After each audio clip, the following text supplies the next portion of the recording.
小的给您添热水来了。啊，那进来吧。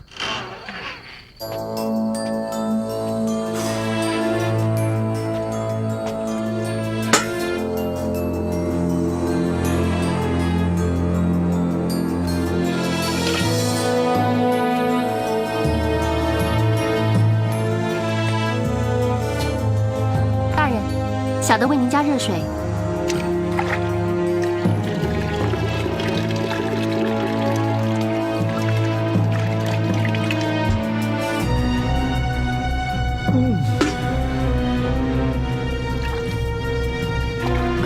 大人，换条热毛巾吧。哦，别客气。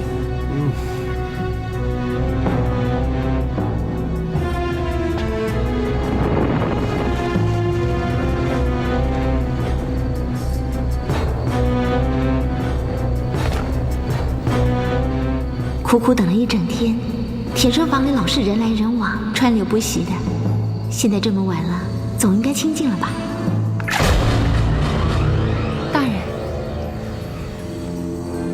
大人，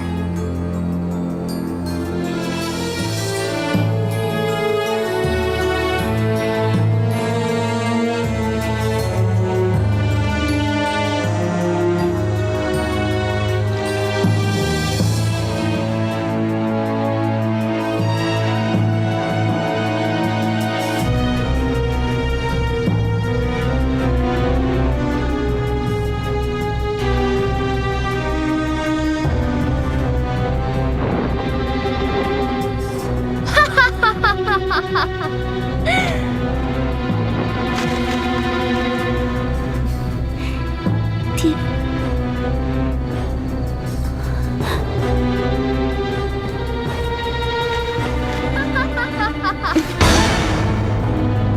你终于是我的了，你终于是属于我一个人了。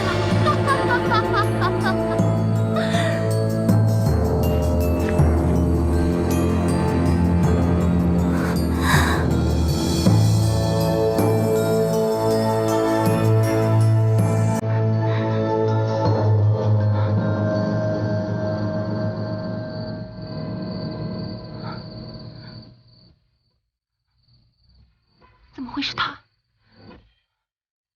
怎么会是他呢？不可能啊！宁香，宁香。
让朕一个人在里头待着吧。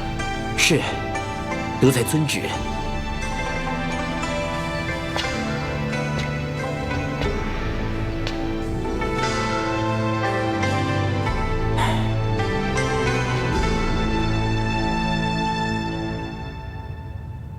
阿柔，又到了你的忌日，朕来看你了。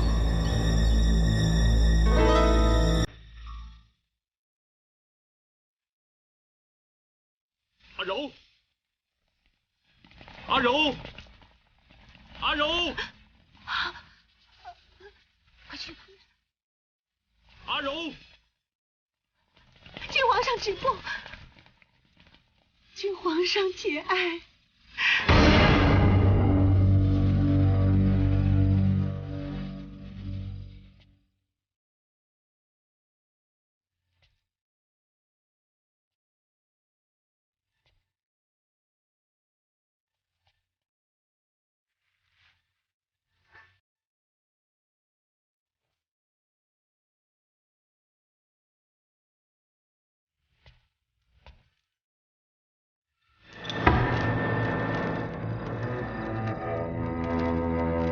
怎么会这样？怎么会有这样的惨事发生？阿柔，真不相信，这实在无法相信。不，皇上，皇上，不，皇上千万不可如此。柔贵妃被烧得面目全非，样子可怕极了。万一冲杀了皇上，那可怎么得了啊？走开！皇后娘娘说的对，何况柔贵妃是畏罪自尽，愧负圣恩，实在不值得皇上的龙体冒险啊！你说什么？什么叫畏罪自尽，愧负圣恩？二奶，二奶！不，奴婢冒死也要说个明白。柔贵妃本来就犯了死罪，是皇上怜悯她腹中有子，容她活到生产之后，孰料她不知感恩，竟买通一批死士，趁皇上出宫祭祖，闯进宫来劫囚，结果被侍卫发现加以阻止。柔贵妃见东窗事发，惊恐之下，她竟然不顾已怀胎8月的龙种，她就引火自焚了。阿柔，你真傻呀！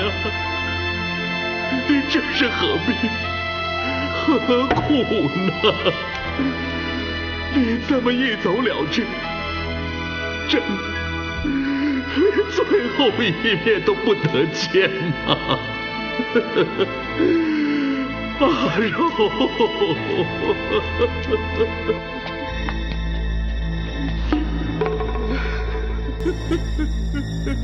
阿柔，人死不能复生，请皇上以圣体为重啊！请皇上以圣体为重。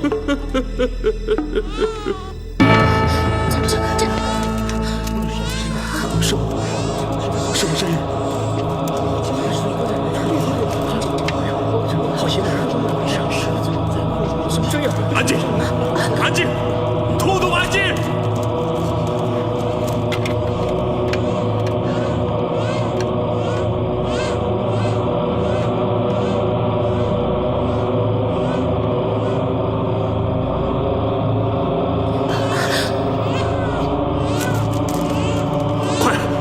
快把棺盖打开！快呀！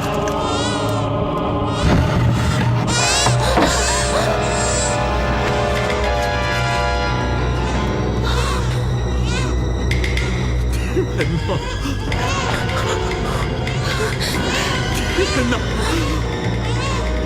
阿柔竟然把孩子生下来了！阿柔。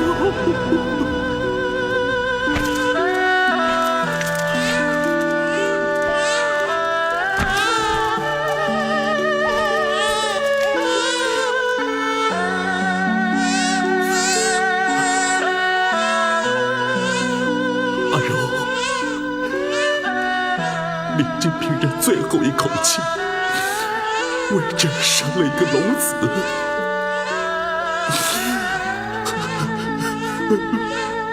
阿柔，快把孩子要过来，快呀！你说什么？那是龙子啊，娘娘。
下！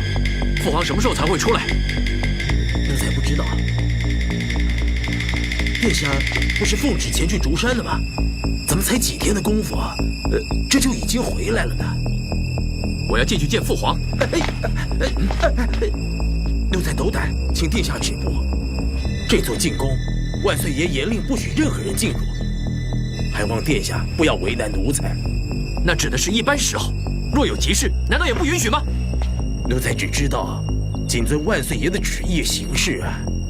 相约，如果要是天塌下来，你也这么不知变通，冥顽不灵吗？殿下言重了。你笑什么？难道我很好笑吗？有人都踩到我的头上来了。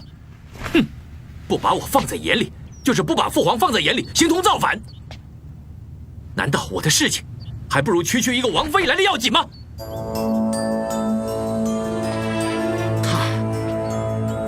她绝不是区区的一个王妃而已啊！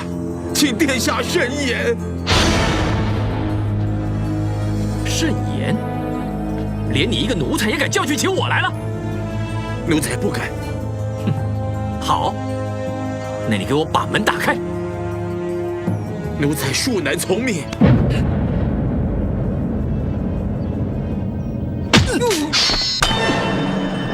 万有乐，你不要以为你是父皇身边的亲信，我就不敢把你怎么样。奴才从来不曾恃宠而骄，若殿下非要迁怒，执意硬闯的话，那只有从奴才的尸体上跨过去了。天龙，殿下，殿下，天龙，殿下，你怎么了？有没有受伤啊？你没事吧？皇上陛下。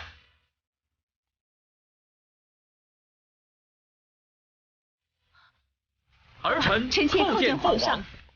皇上洪福齐天，庇佑太子殿下安然无恙。皇上洪福齐天。哼，太子还需要朕的庇佑吗？起来吧。我看，朕的话，你早已经不把他当成圣旨了吧？你想怎么着，就怎么着。儿臣不敢，儿臣只是有急事要求见父皇，可是有了他硬是拦着不给见，儿臣太气愤了，所以你想杀了他？儿臣万万没有这个意思，儿臣充其量只是吓唬他罢了。是啊，是啊，是啊，臣妾也相信龙儿绝对不会伤害人的。刚才听雨山说，他在竹山受尽了一个小县令的嫌弃，又没日没夜的兼程赶路，不料一回来，皇上又正好在这儿，一肚子委屈没处倾诉，也难怪他心浮气躁了。请万岁爷息怒吧，奴才不知道有这层缘故，都怪奴才处理不当。奴才现在也好端端的没事儿，若万岁爷再责备殿下的话，可就折煞奴才了。哼，摆驾回宫。奴才遵旨。恭送皇上。父皇，那竹山县令的事，儿臣还没有向父皇禀报呢。不必，朕都知道了，已经下旨，命那个县令立刻进京见朕。这笔账，等他来了再算。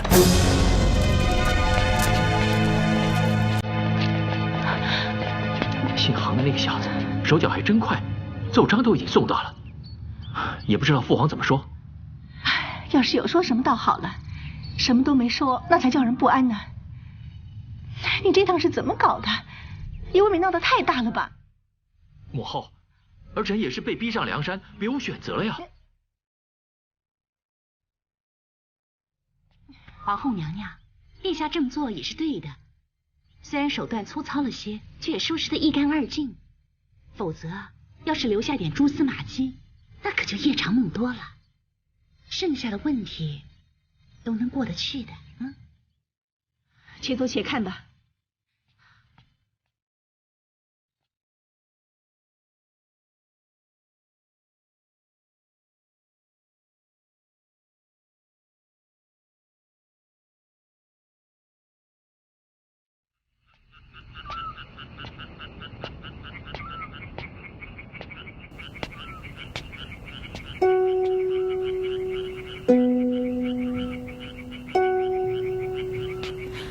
等一等，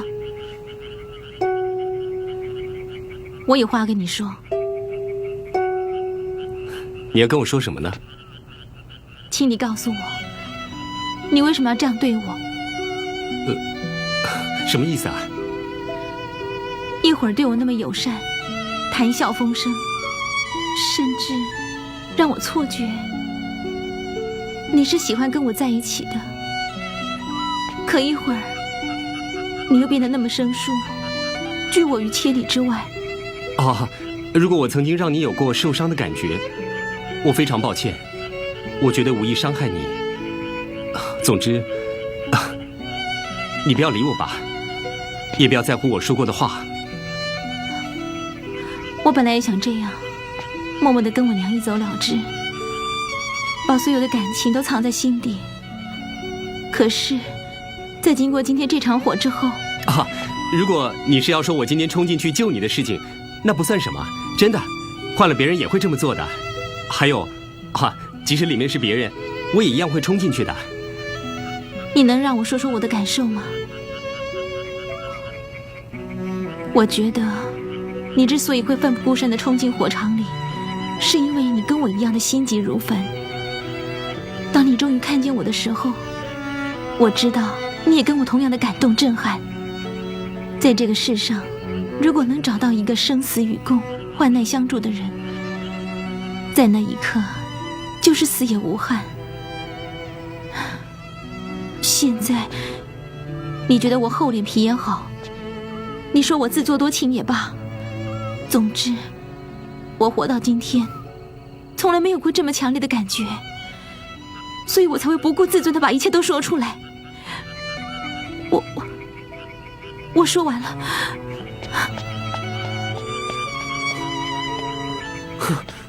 别走，我不让你走。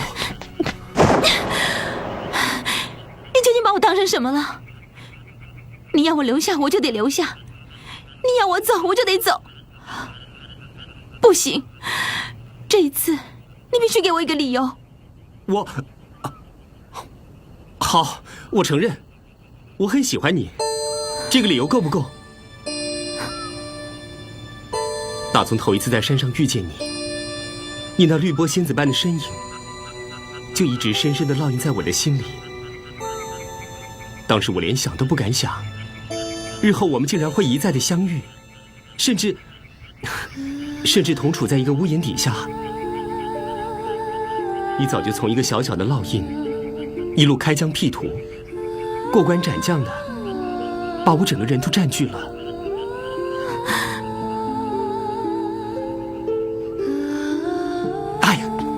该死！铁生，不，你就当我胡言乱语、胡说八道吧。我实在不想害你。害我？对，喜欢上我这样的人，别想有安稳的日子好过，也没有幸福可言，随时还有可能落得性命不保。这些你都亲眼目睹了，你为什么还要这么傻呢？我不觉得我傻。你傻？你当然傻。你一辈子关在山上，你的生活太单纯，你的想法太简单了。我不过是你下山后遇见的第一个好人罢了，你就这样轻易地认定了我，你不觉得你自己太冒险了吗？在这世间上，除了我之外，还有很多的好人，还有很多比我更适合你的人，你知不知道？可是我已经不需要其他的任何人了。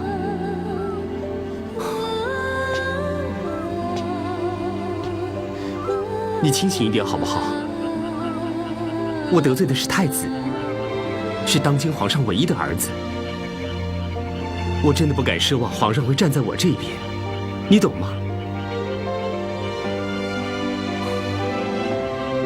我既然已经选择了这一条路，我就没有再资格选择儿女情长了。因为今天，我大可以跟你山盟海誓、浓情蜜意，可是明天呢？如果我明天就被千刀万剐了，你又情何以堪呢？情到深处无怨尤，我心甘情愿，无怨无悔。你不要那么固执好不好？天知道我多想保护你，我真的不想你受伤害啊。那就不要再把我从你身边推开吧。那天你跟你娘在房间里谈话，我其实都听见了。她说，她宁愿你怀里的那个人是我。我心里在答应着，我愿意，我愿意，我真的愿意啊！不，你不要再考验我了。我不是圣人，我也经不起诱惑的。我如果自私一点，我如果坏一点，对你的感情，我大可以照单全收，我不会有任何损失的，你知道吗？那就请你坏一点，自私一点吧。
去睡。你要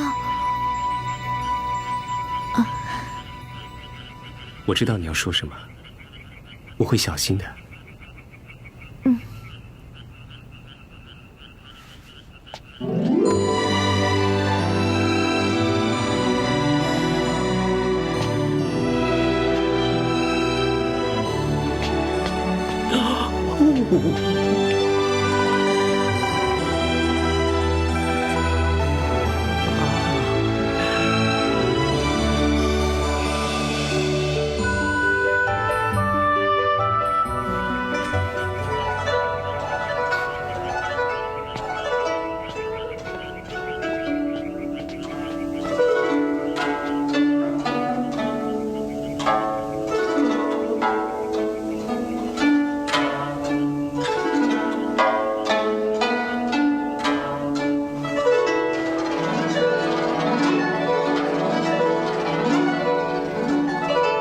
你娘弹的琴，弹得真不错。我从来不知道我娘会弹琴。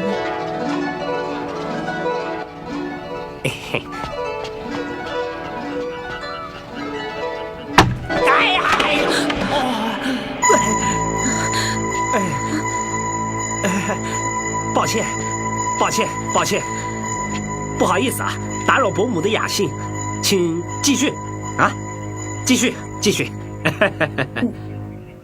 你说什么？弹琴呢？啊？哎，伯母真是真人不露相，琴艺高超，我们可以大饱耳福了啊！弹琴？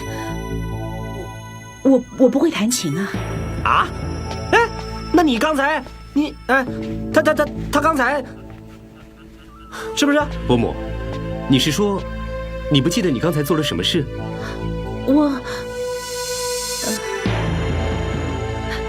哎呀，你们怎么都这样看着我啊？难道我刚才真的在弹琴吗？这怎么可能呢？我这辈子从来没有碰过这种东西，至少我记得是这样。好了，别太介意了，这也不是什么特别严重的事情。宁香，陪你娘回去休息吧，时候真的不早了。是啊，娘，您别为这点小事伤神了。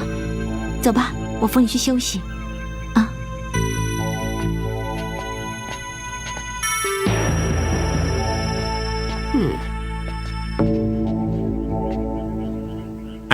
人家都去睡觉了，你还在想什么呢？跟我去守夜吧。哎，铁生啊，我觉得望姑伯母这个病啊，实在太可怕、太特殊了。我啊，从她这几次发作观察来看，我对她的判断呢，看来是有些失误的。失误？哎，我一直以为啊，是她脑袋的外伤，所以导致她产生一些幻觉什么的。可弹琴是一种技艺，靠幻觉是弹不出来的。对啊，所以我认为啊，她不是失心疯，而是失忆症。你知道这代表什么意思吗？哎，我会不会因此被扣薪俸啊？哎，你正经一点。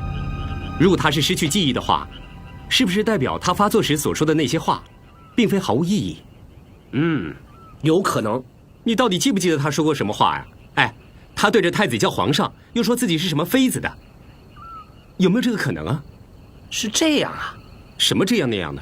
你想想，如果伯母是个嫔妃，那么宁香呢就是公主，皇上就是你老丈人，你就是驸马爷了。发达了，发达了，发达了！哎，你说说，是不是红的发紫啊？哎，我看伯母没病，是你疯了吧？啊！我要去守夜了，我不跟你鬼扯了。5更记得来接手啊！哎呀，你还不知道吧？咱们这个县衙啊，现在啊最流行一种礼节，道别的时候呢，得来一下。来什么一下呀？就是，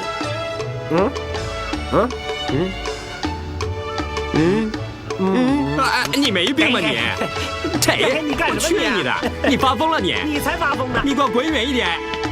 讨厌！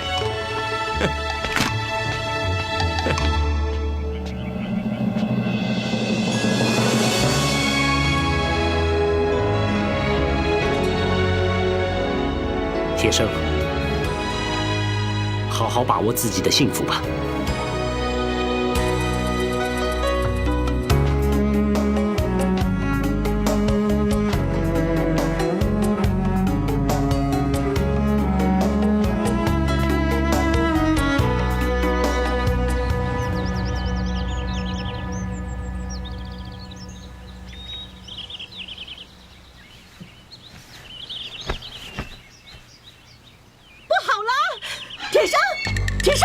铁生，不好了，不好了，快起来！怎么了？你的官服呢？啊？什么官服啊？哎呦，就是你那个当县太爷的那一身行头啊，哪儿去了？不就挂那儿吗？哎呀，我明明记得挂这的。哎呀，这个傻孩子，你说这个傻孩子，他怎么傻成这样呢？什么傻孩子啊？谁呀？燕青啊，你不知道？他私底下呀，叫阿宝守在城郊的驿站，拦到消息说宣你进京的圣旨今天就到。结果一大清早啊，我屋子里的桌上就多了一个装满银两的盒子，还有这封信呢。哎呀，铁生，我无法代替你扛起亲情和爱情的担子，他们太沉重了，所以我决定替你去面对不可知的未来。这个傻蛋！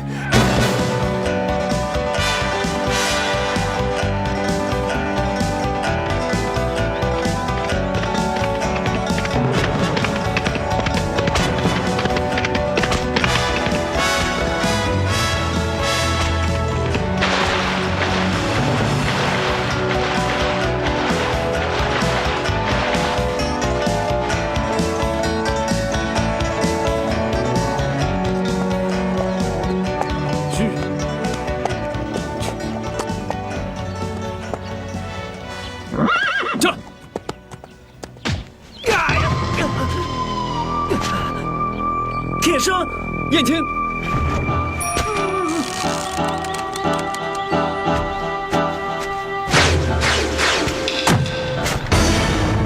什么人？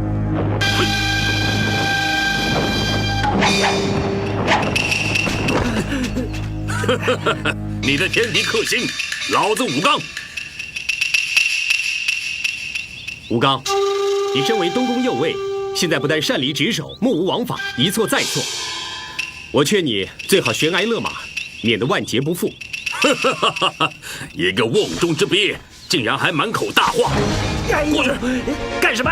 把他给我绑起来！我还要拿他换我大哥呢！快！哎呀，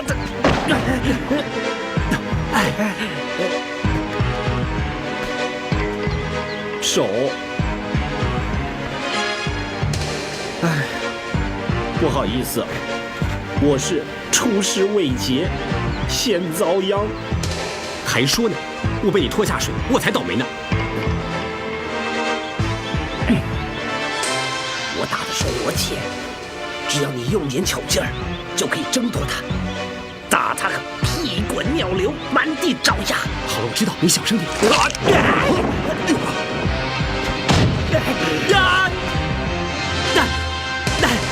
你的火就变死结了啦！哎呦，完蛋了，落花流水，春去也。哎呦，你们今天死定了！兄弟们，报仇的时候到了，上！怎么会这样？不是说好拿县太爷换武僧的吗？换个屁！哼，只要踢开这个讨厌的绊脚石，我大哥自有太子爷罩着，我怕谁呀？我只是借你的手杀了这个难缠的家伙罢了，没想到你这个小子还当真了。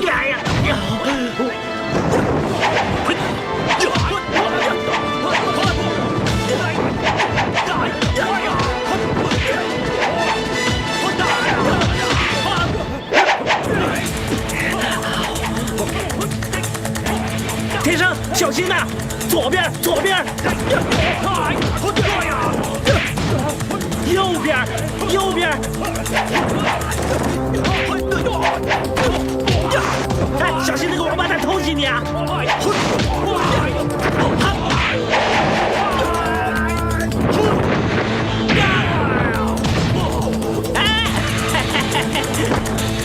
让开！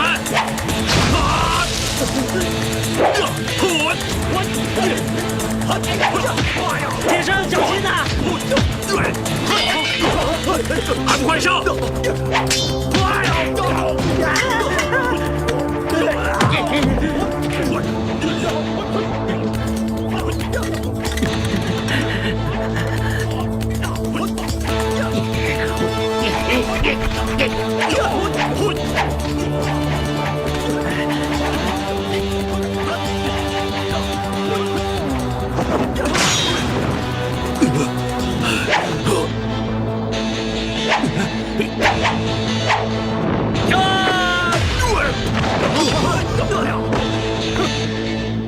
过来，过来！我被你害死了，你躲在这挺舒服的你。来！哎呀，辛苦你了，辛苦你了，真神勇啊你！少废话，豆子快点行不行啊？来了！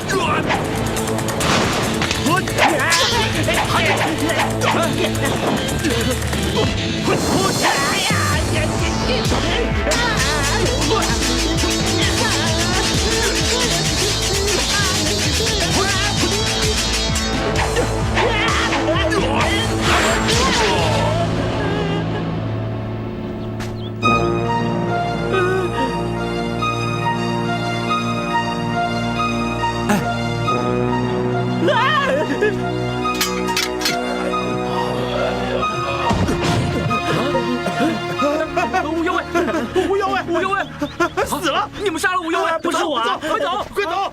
走！铁生，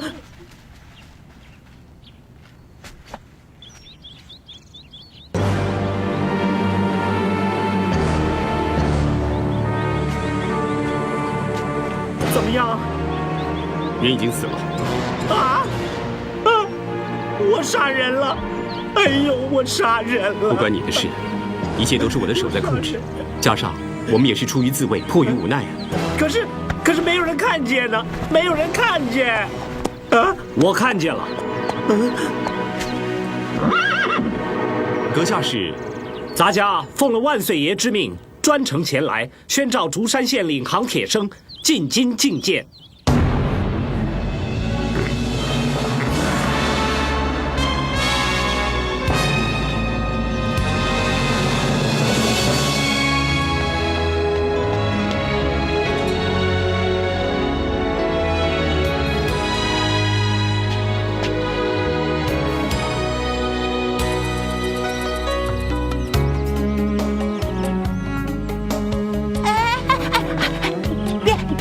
说，让人家听见不好了。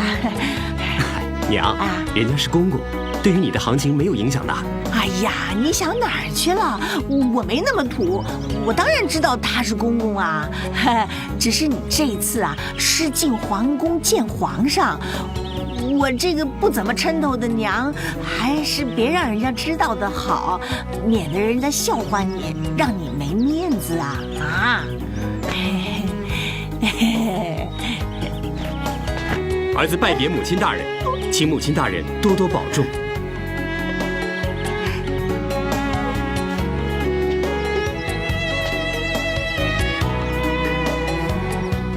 在我心目中，没有什么抻头不抻头的。哼，娘就是娘。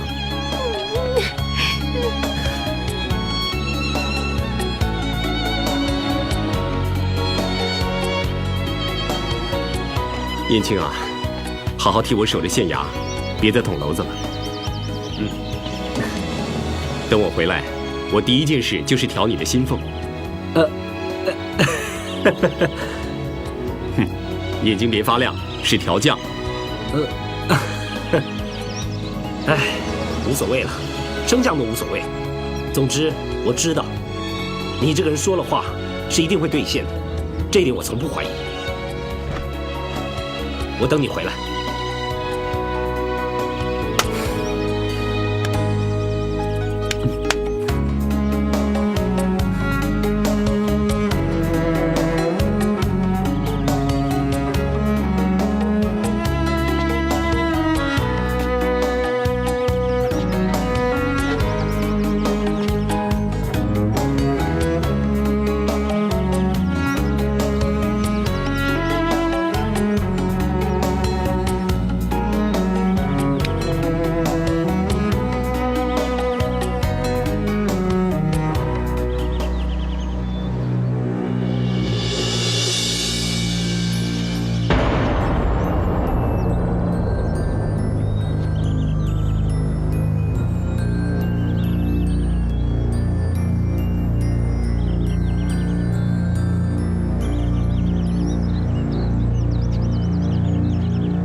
有乐，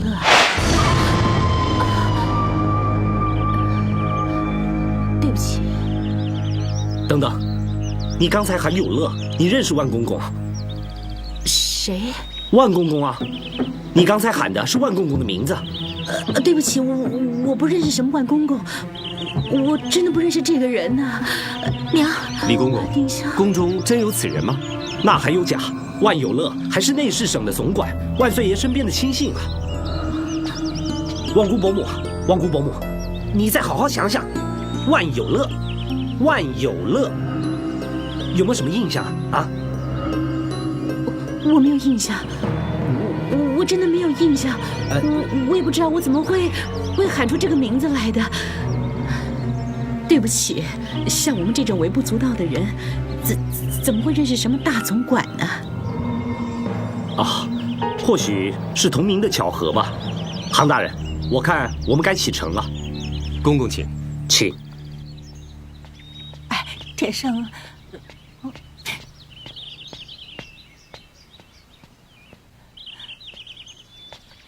铁生，我们等你回来。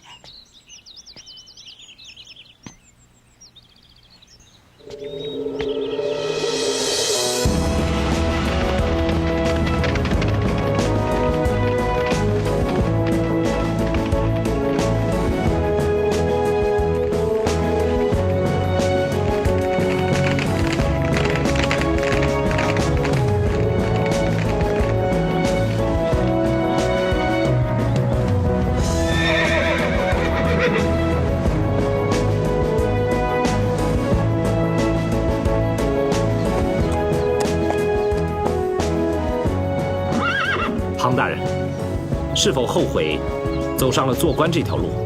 哼，我问心无愧，何悔之有呢？驾！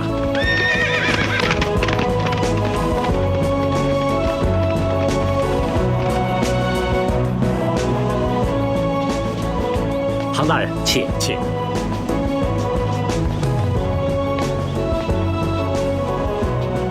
唐大人，请。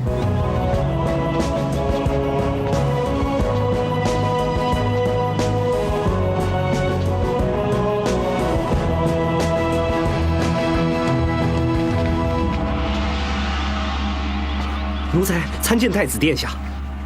下官杭铁生参见太子殿下。李公公，奴才在。这个人是谁准许他穿着官服，大摇大摆的在皇宫里头横行啊？回殿下的话，奴才是奉了万岁爷的旨意。住口！你敢假传圣旨？啊！奴才不敢，奴才不敢，奴才就是向天借了胆也不敢呐！真的是，你还有的说？你当这是皇上例行接见地方官吗？你大错特错了！这个人压根儿就是个罪犯，他手刃我太子东宫右卫武刚，皇上当然是要拿他问罪的。来人！在！立刻把这个杀人犯给我五花大绑起来！是。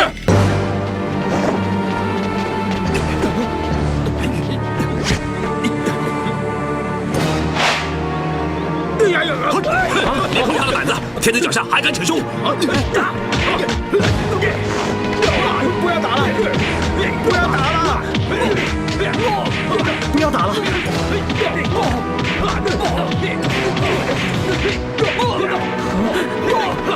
殿下，殿下，不能再打了，再打要出人命了！住手！杭大人，杭大人，你没事吧？啊，公公放心吧，殿下自会有分寸的。一个严冠伯已经遭人非议，如果再有第二个严冠伯，只怕就难渡悠悠之口了。李家，押着他，随本王去见皇上。是。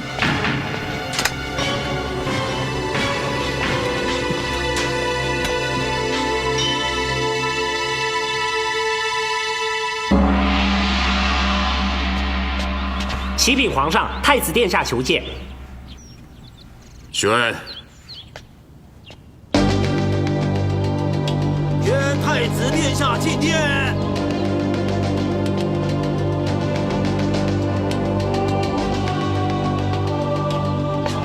儿臣叩见父皇。奴才叩见皇上。微臣，竹山县令杭铁生，叩见吾皇。万岁！万岁！你就是杭铁生？是。微臣正是。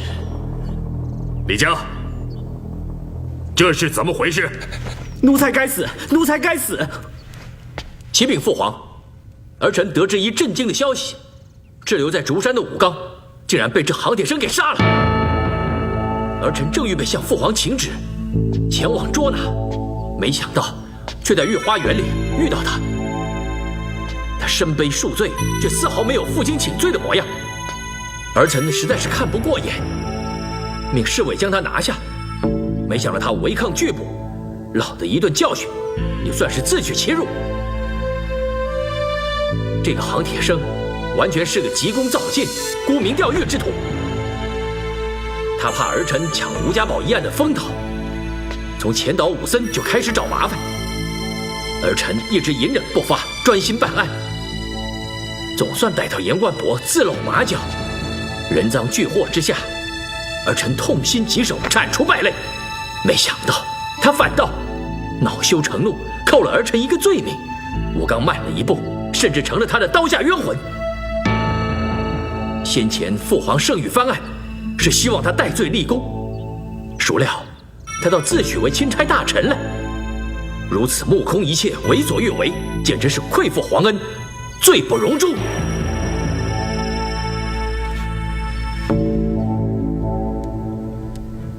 永乐，在，把朕的尚方宝剑拿来。遵旨。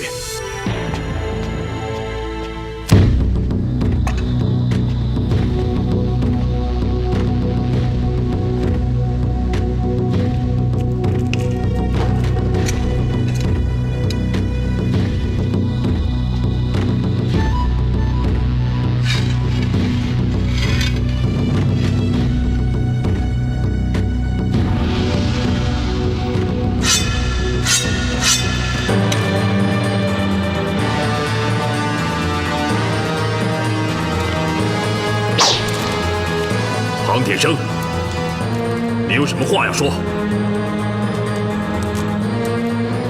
万古纲常，单上肩，脊梁铁硬，对黄天。人生方会有千载，世上枯荣500年。好。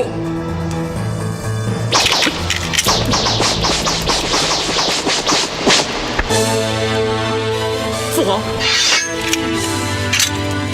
拿着。皇上，能得到朕御赐的尚方宝剑，你可是头一个，还不快快拿着！微臣遵旨。父皇，这是什么意思？黄天生，你听着，朕要你带着这尚方宝剑，回到竹山去斩了武僧。是，微臣领旨。田龙，你知不知罪？父皇，儿臣何罪之有？放肆！你罪在知人不明，罪在上有所好，下必甚焉。罪在我虽不杀伯仁，伯仁有我而死，你如何还能大言不惭地推卸责任？父皇，您冤枉儿臣，朕一点也没冤枉你。武家宝银案正好显露出严冠伯失职之嫌，而他正是你所荐举之人。朕之所以会让你去竹山关切此案，根本是心存考验。但愿你平日高高在上、好大喜功、私心护短的种种作风，都只是有心人重伤你的谣言，能够不攻自破。然而你的种种表现，却像迫不及待的要正视他们似的。父皇，儿臣当真这么一无是处吗？如果儿臣是存心护短的话，又怎么会怒斩严冠伯呢？这难道不是证实了壮士断腕的魄力吗？住口！严冠伯加上吴氏兄弟，只证明了你的毫无眼力，事后又无视法纪，只凭自己好恶，滥用权力，你竟然还敢振振有词地称之为魄力，你真是让朕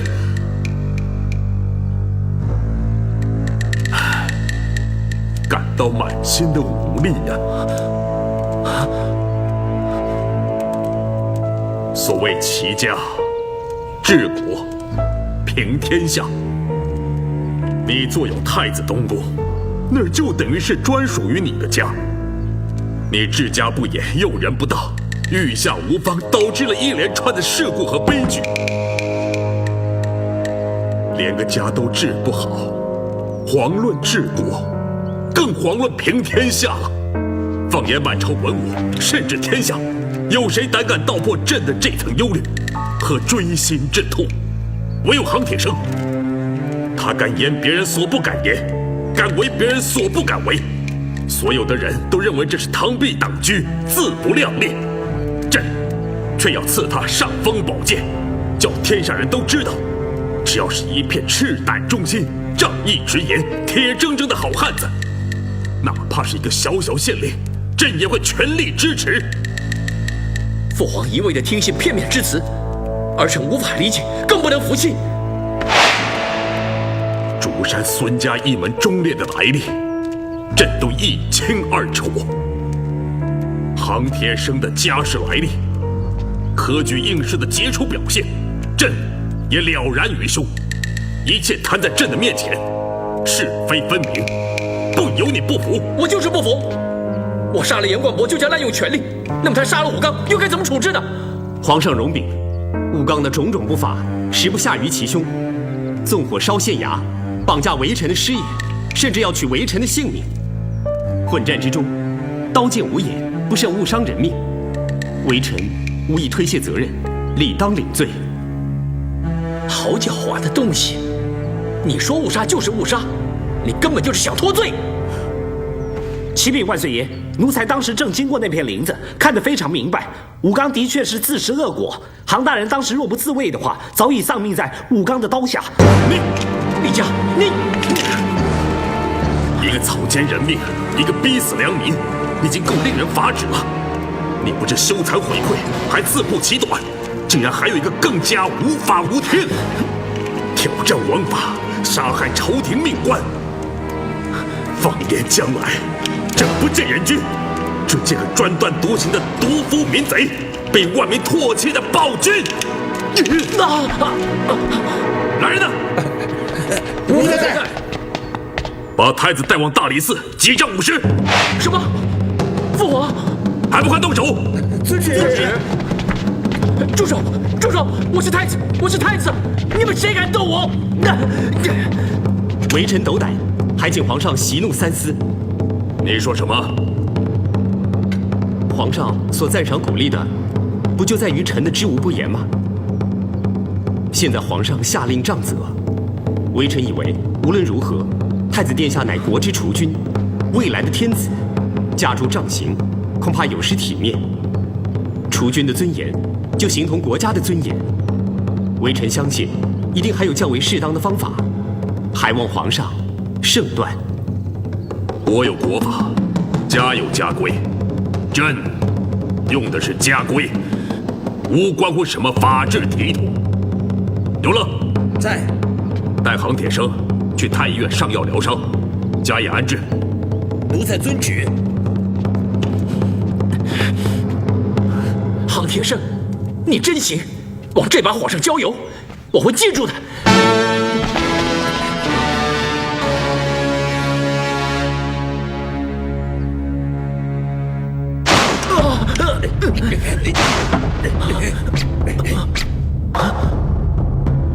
用刑。是。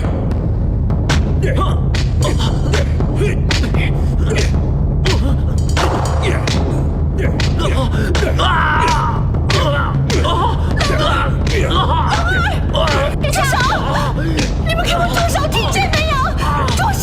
没有朕的命令，谁敢停杖？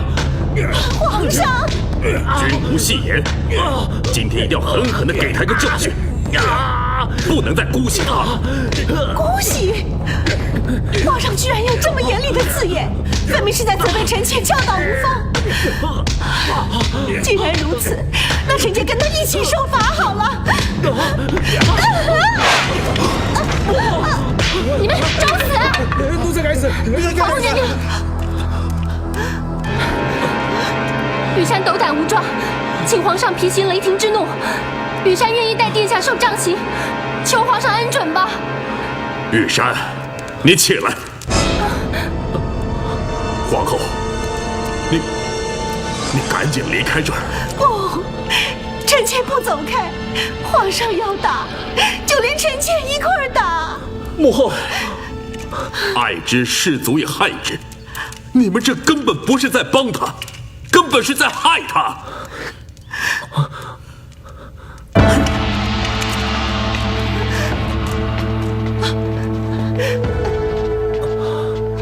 天龙，你怎么样？殿下，你没事吧？滚开！要不是阿南盯得紧，及时通报，我真不敢相信皇上会如此对你。真是太奇怪了，他为什么要护着一个小县官呢？奶娘呢？情况如此诡异，他怎么会放过小县官的一举一动呢？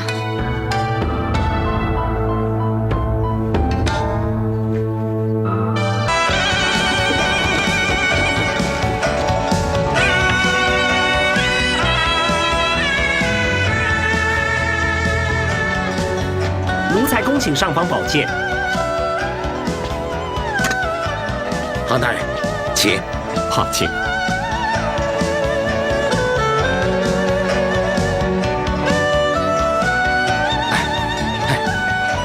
这是戴恩院会馆，凡是等待补官调职、听候任用的官员，都在此停住，所以咱家安排大人在这儿稍事休养。多谢万公公。不敢。这不是万公公？参见万公公，也不必多礼。咱家给我引荐一下，这位是竹山县令杭铁生，杭大人。哦，杭大人啊，杭铁生。是不是先前囚车冲进城隍庙，就大胆提刑不斩，闹得沸沸扬扬的那个杭铁生啊？原来就是您呢！哎呀，杭大人，这种空前绝后的事儿，应该不会有第二个人吧？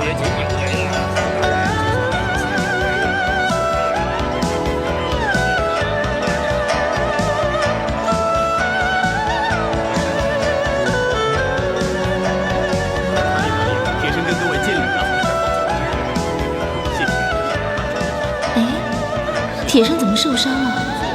为什么这些人团团包围着他呢？这么多男人，我一个女子怎么能进去呢？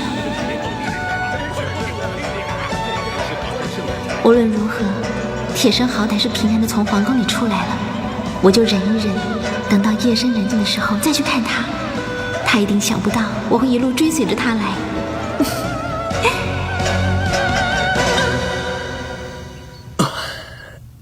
哎，难为杭大人了，这片热情只怕还没完没了呢。好，大家就不再打扰您了，好让大人赶紧歇口气吧。啊，好，公公请留步。大人有何吩咐？哈，不敢当，下官是私底下有些事情想请教公公。你们到远处等着吧。是。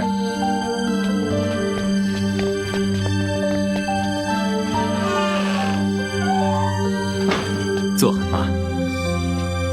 大人请说吧，咱家知无不言。好，多谢公公。是这样的，下官在竹山有缘认识了一位名叫望姑的女人。顾名思义，就是她对于过去的事情都已经不复记忆了。因为她曾经摔落悬崖，头部受了重创。哼，可怜她从此就疾病缠身，一发作起来，整个人就失了神，竟说些奇怪的话。本来我也不以为意，只当是犯病的胡言乱语。可是当他冲着李公公叫出您的名字时，那就实在无法让人不在意了。他叫出咱家的名字？是啊，连李公公都吓了一跳。可惜不论我们怎么盘问他，都问不出个所以然来。要不是我今天能够死里逃生，又有幸认识了公公，否则恐怕一辈子都没有机会开口了。这望姑这个名字，咱家一点印象也没有。当然，照大人所言，这显然不是他的真名。未见其人，实在难以判断。哼，下官的师爷颇通岐黄之术，推断他可能是得了失忆之症，导致有些东西会刺激他产生短暂记忆。最明显的就是火。火？是啊，他一见到火就会完全失控，似乎陷入了某种极端的恐惧当中。上次武刚放火烧县衙，他面对火场就完全崩溃了，一直哭喊着什么花蕊。公公，公公没事吧？没给茶水烫着吧？没有，没事没事。咱家真失态了，大人见谅啊。公公好说。哦，大人继续说吧。是，不瞒您说，还有一次就更荒唐了。他抓着太子殿下直喊皇上，还有他舅舅柔妃什么的。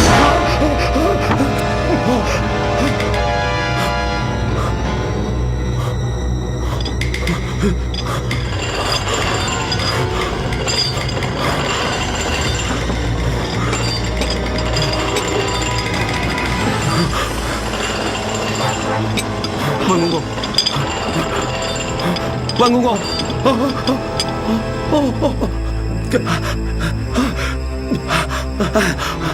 杭大人，真抱歉，咱家突然觉得头疼得紧啊。是，那么不敢耽误公公了。刚才那些话纯粹私下闲聊，公公别放在心上。哎呀！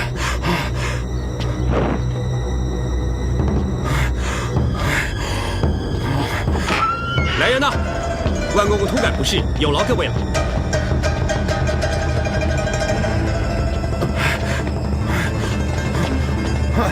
公公请慢走。他的反应也未免太不寻常了吧？难道说望姑伯母的身份真的不简单？燕青随口胡诌的几句戏言，竟然会歪打误着的给说中了。一个流落民间的嫔妃，这可能吗？黄大人，黄大人，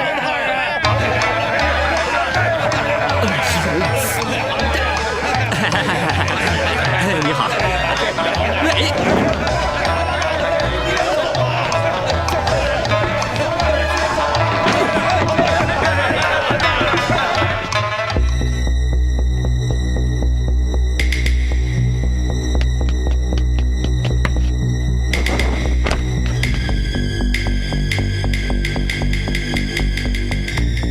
你们两个听好，给我仔细的在外头看着，别让人进来。是。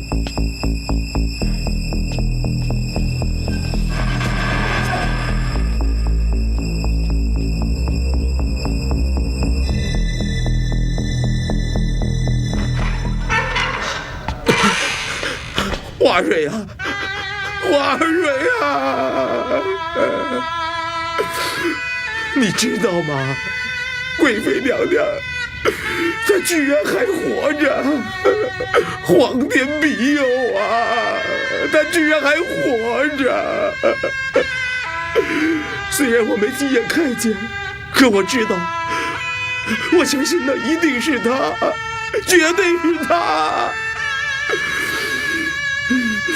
花蕊啊，你的一片苦心和牺牲并没有白费啊，没有白费啊！你在天使里听见了吗？啊，你听见了吗？娘娘，快走！再不走就来不及了！娘娘，快走啊！娘，花蕊，娘娘，您救过奴婢的命，还放奴婢出宫成亲嫁人，您自己却在宫中遭受污蔑陷害，现在更是命在旦夕。奴婢如果还能在宫外苟活着，那还算是个人吗？花蕊，娘娘，皇上出宫祭祖，皇后肯定不会放过这个机会，她一定会来对付你的。奴才费了好大的劲儿，才把花蕊弄进宫来，就是要来替换娘娘您的。你疯了！花蕊还怀着身孕呢。娘娘，奴婢跟孩子只是两条贱命。娘娘跟肚子里的龙种才是最要紧的呀！胡说！娘娘，我不许你这么说！花蕊，我不答应，我绝不答应，我不答应啊！娘娘，娘娘。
你说什么？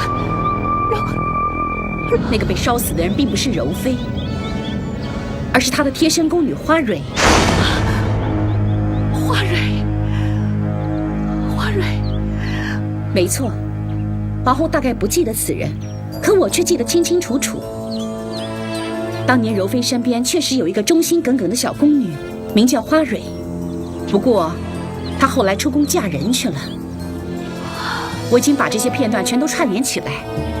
当年我们百密一疏，却没有提防到万有乐她竟然会串通这个小宫女，让她替换了柔妃。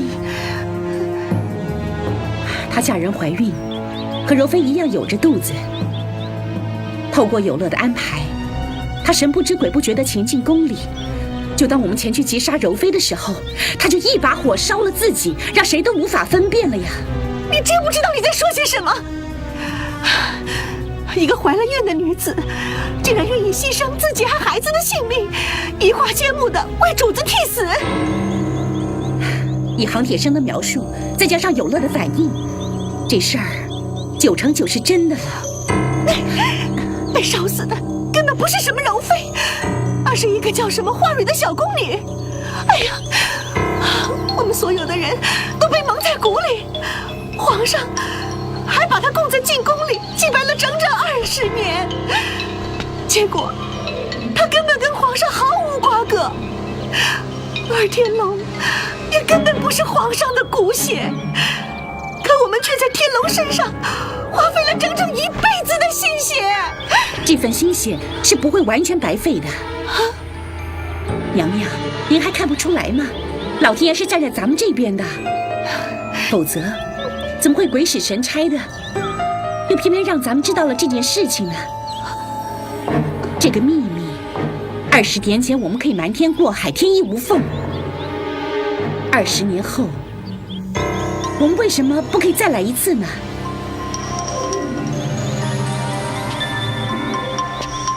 只要除掉了祸根，天龙照样做他的太子，一样是娘娘手中的傀儡。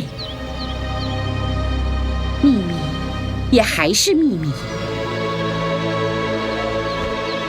只有天知地知，你知我知啊。那万有乐这只漏网之鱼呢？他不敢轻举妄动，这笔账全在他一个人的肚子里。这可是株连9族的欺君大罪呀！他敢说的话，我们还能有今天吗？哼，以前他是不敢说，现在他更是有口也说不出来了呀。可这祸根现在又有小县官罩着，偏偏这又是个爱管闲事的人，官越大他越不怕，太岁爷头上他都敢动土的人，这他敢动太岁爷，那就叫太岁爷去治他呀。你还指望天龙啊？他自己都栽了这么大一个跟斗了。就是这个跟斗栽得好啊！现在就是有千军万马，也拦不住天龙那想报仇雪恨的心。我们也正好借力使力。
羽山。啊，殿下，殿下，羽山在这儿。去，给我倒杯水来。是，马上就来。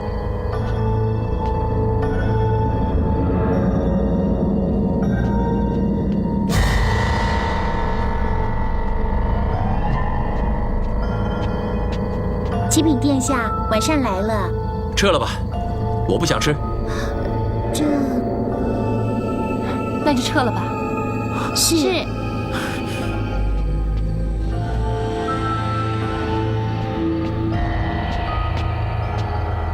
殿下，请喝水。你这什么态度啊？殿下，羽山不知道哪里做错了。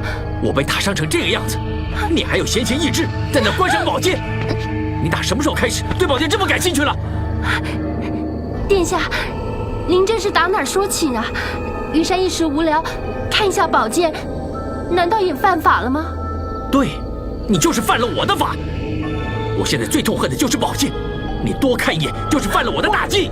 啊，是，羽山这就把宝剑给扔了。站住！不耐烦伺候我是不是？想借机会开溜吗？假如把我换成那个该死的杭铁生，我看你还走不走？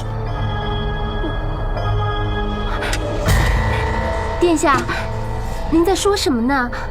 谁管那小县官了？在羽山心里头，就只有殿下一个人呢。省省你那些溺死人的话吧。你的那点心思我还看不出来吗？在竹山的时候，你表面上是献计帮我，试图用美色诱惑杭铁生就范，结果没有称心，反倒便宜了别人，牛死了。打那个时候起，你整日就像掉了魂一样。你敢在我的面前为别的男人失魂落魄，你简直是找死人！殿下心里头不痛快，想找一个出气筒，2句话就是了。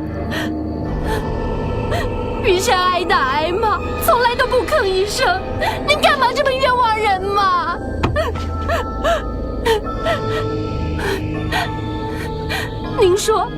您说羽山失魂落魄，殿下您受了这么大的委屈，羽山能不失魂落魄吗？够了！打从小，奶娘就把你安置在我身边，叫你方就方，圆就圆，扁就扁的，图的是什么？大家心里有数。老实说，你这种虚情假意的把戏，你演得不赖，我看着都已经厌烦了。现在你给我滚！我懒得再看你这副假面具，给我滚！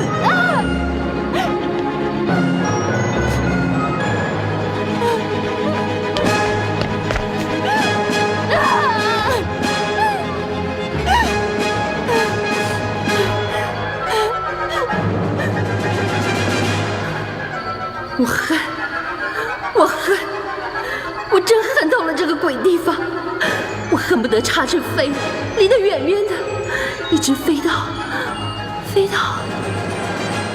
对呀，有何不可呢？我就拿掉假面具，真实一次吧。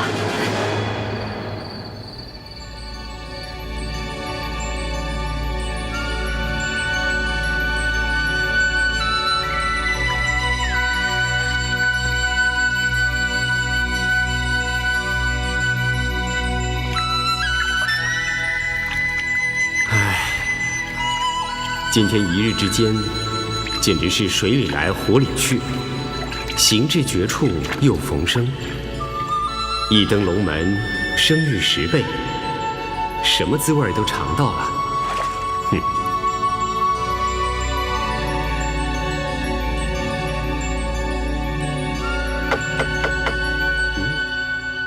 天哪，真是饶了我吧！哎，抱歉，在下正在洗澡呢。大人。小的给您添热水来了。哦，那进来吧。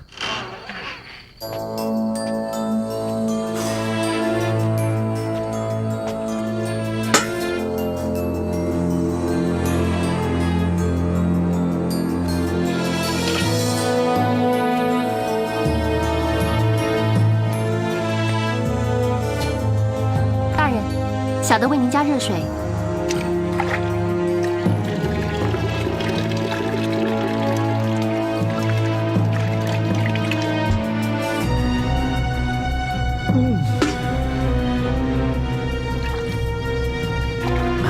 大人，换条热毛巾吧。哦。别客气。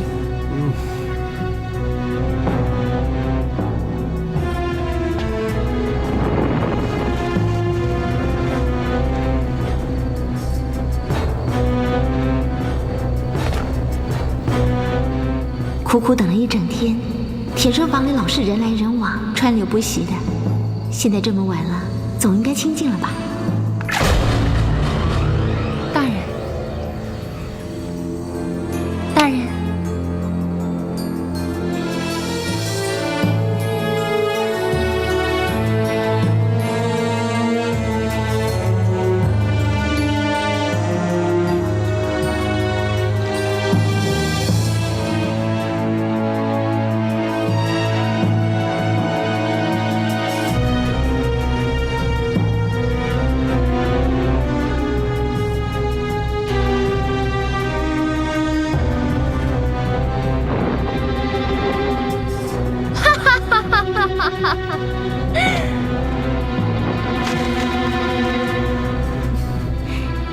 天，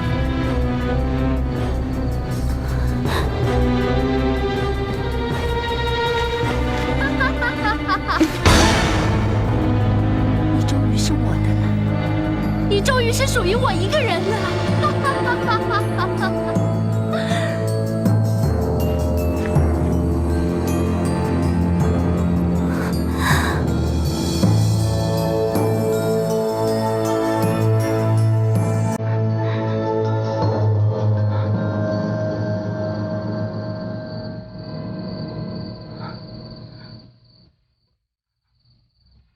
怎么会是他？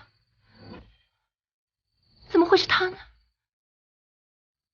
不可能啊！宁香，宁香。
为什么？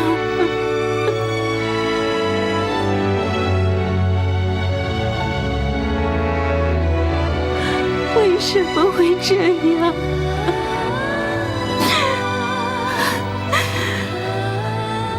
难道他对我说过的那些话，看我的眼神和那一片柔情，通通不是真的，都只是逢场作戏、虚情假意的吗？可能，不可能！可是刚才的一切，又假得了吗？明明就是那么真实，真是那么的残忍。我亲眼目睹的，如何还能自弃呢？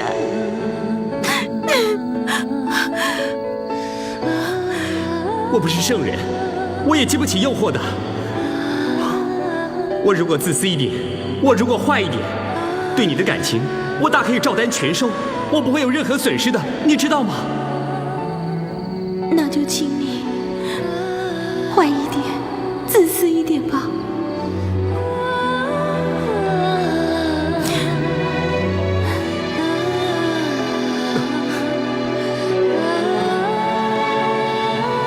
我懂了，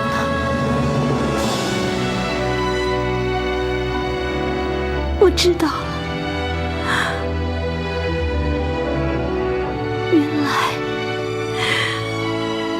原来这一切，原来这一切都是我自找的。